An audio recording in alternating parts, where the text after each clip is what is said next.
Okay, my name's McKinley Freeman, and I chose sleep as my topic. My research question is, what is the relationship between anxiety and sleeping/not sleeping?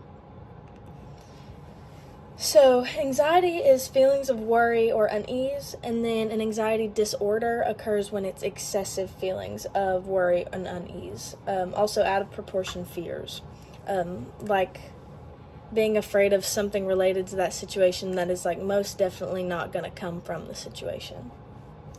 And then insomnia, state of mental hyperarousal. So there are a lot of relationships between anxiety and sleeping and not sleeping, but anxiety commonly disrupts sleep. Different types of anxiety disorders impact people's sleeps differently. Insomnia is one of the most common symptoms of an anxiety disorder. How anxiety affects sleep: difficulty falling asleep and staying asleep, so frequent waking, insomnia, and then nightmares or night terrors are more likely to occur. The negative feedback loop is a cycle that just keeps going and leads to the long-term or chronic illnesses that can come from insomnia or sleep apnea. Feelings of fatigue, difficulty focusing, stress and worry, declining mental health, insomnia, and poor sleep. And then it just kind of gets worse and worse.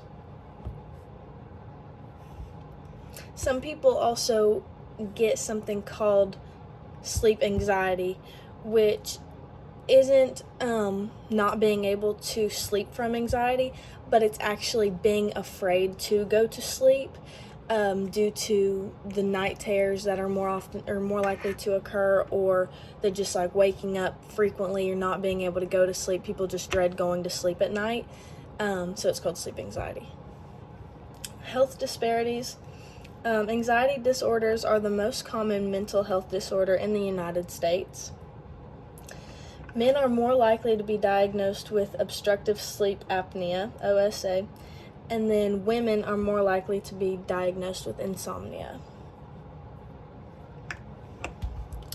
So, the dimensions of health and wellness. According to prainc.com, I don't want to try to say that, the 8 dimensions of wellness are composed of emotional, spiritual, intellectual, physical, environmental, financial, occupational, and social wellness. Poor sleeping habits can affect work performance and success, eating habits, mood, and sociability. Anxiety and stress produce a hormone called cortisol. It's actually called the stress hormone, which, especially at night, makes it more challenging for the body to relax or be able to go into a deep sleep, or the REM sleep cycle.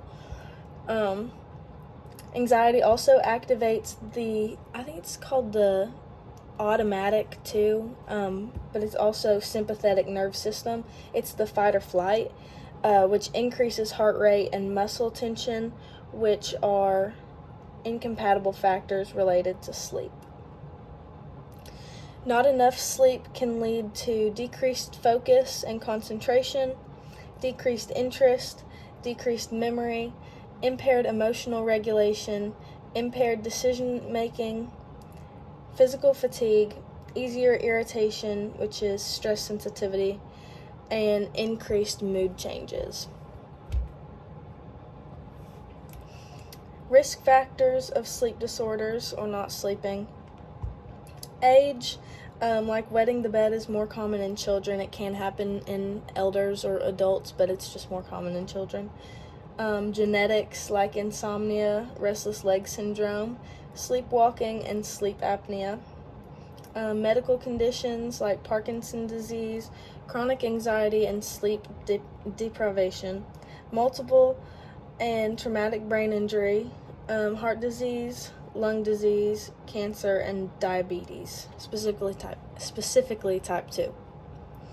Mental health: stress, depression, anxiety, specifically general anxiety disorder, GAD, panic disorder, social anxiety disorder, specific phobias caused by triggers, obsessive compulsive disorder, OCD, post-traumatic stress disorder, PTSD.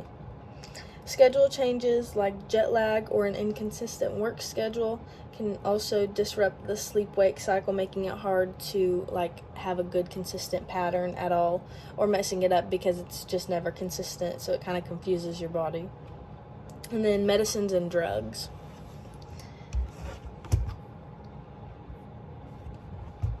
So research question revisited. My research question was sufficiently answered. There are so many relationships between anxiety and sleeping/not sleeping. This being said, if there could be more research done, I would go into depth exactly on how different anxiety disorders affect sleeping habits and the differences.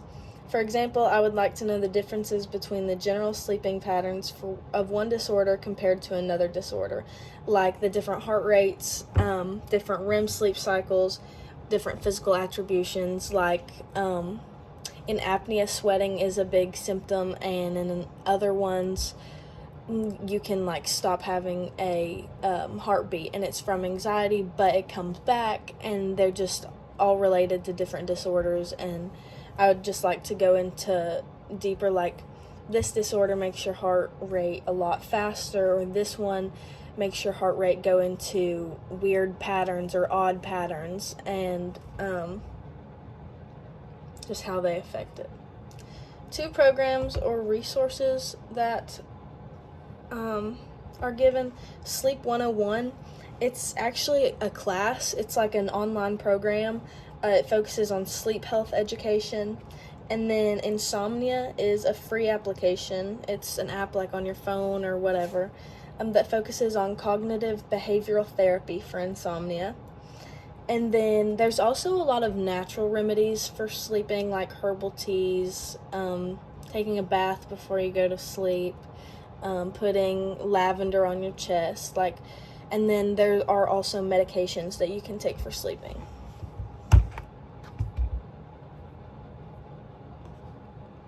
So these are the sources that I have cited,